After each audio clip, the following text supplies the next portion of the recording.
Utekelezaji wa ahadi ya kutoa kibali cha ajira kwa ajili ya nafasi 12,000 yaani walimu 7,000 na watumishi wa afya 5,000.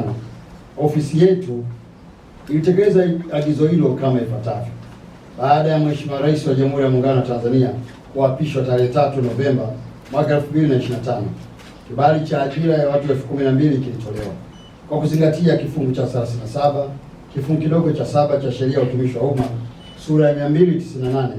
Jukumu la kuendesha mchakato wa ajira katika utumishi wa umma hufanywa na Sekretarieti ya Ajira iliyopo chini ya Ofisi ya Rais.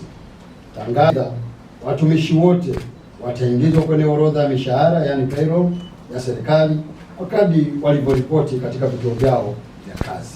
Wizara imetekeleza hilo kwa ufundi mkubwa.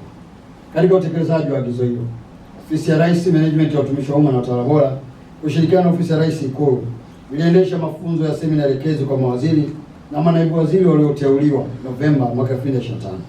Semina hiyo iliongozwa na kauli mbiu ya nafasi na wajibu wa mawaziri katika utumishi wa umma ili kufikia malengo ya dira ya mwaka 2050 na malengo ya ilani ya uchaguzi ya mwaka 2025. Kikao hicho kilifanyika Dar es Salaam kuanzia tarehe 1 mpaka tarehe 4 mwaka 2025 Disemba 2025, ambapo jumla ya mawaziri 27 na manaibu mawaziri 29 walihudhuria. Mafunzo haya yalilenga kuimarisha uwezo wa viongozi kiutendaji.